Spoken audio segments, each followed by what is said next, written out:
Right the first term and the common difference. ஓகேவா, என்ன கொடுத்துருக்காங்க, நம்ம ரைட் பண்ணணும். என்னத்தை ரைட் பண்ணணும், ஃபர்ஸ்ட் டேர்மை ரைட் பண்ணணும் அண்ட் அதுக்குள்ள காமன் டிஃபரன்ஸ் ரைட் பண்ணணும். ஃபர்ஸ்ட் டேர்ம்னா என்னது, ஏன்னு வச்சுக்கோங்க.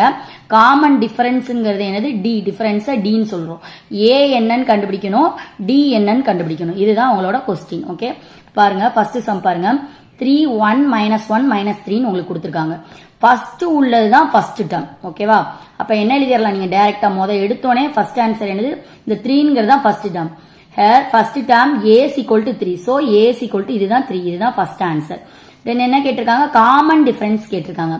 காமன் டிஃபரன்ஸ் d = செகண்ட் டேர்ம்ல இருந்து இந்த டேர்மை மைனஸ் பண்ணோம்னா உங்களுக்கு கிடைச்சிரும் காமன் டிஃபரன்ஸ். அல்லது தேர்ட் டேர்ம்ல இருந்து செகண்ட் டேர்மை மைனஸ் பண்ணா கிடைக்கும். அல்லது ஃபோர்த் டேர்ம்ல இருந்து இந்த தேர்ட் டேர்மை மைனஸ் பண்ணீங்கன்னா உங்களுக்கு அந்த காமன் டிஃபரன்ஸ் கிடைச்சிடும். எந்த இதை மைனஸ் பண்ணாலும் உங்களுக்கு சேம் டிஃபரன்ஸ் தான் வரும். அதான் ஏபி. ஓகேவா, இப்ப காமன் டிஃபரன்ஸ் d = நான் இந்த ரெண்டு டேர்மே எடுத்துக்கிட்டேன்.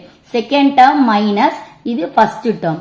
சோ செகண்ட் டேர்ம் உங்களுக்கு என்னது 1, அப்புறம் இந்த மைனஸ் சிம்பிள் போட்டு இந்த ஃபர்ஸ்ட் டேர்ம் என்னது உங்களுக்கு 3. சோ 1 - 3 என்னது -2. அப்ப அந்த காமன் டிஃபரன்ஸ் என்னது, d = -2. இதான் ஆன்சர். ஓகேவா, d = -2, a = 3. அவ்வளவுதான்.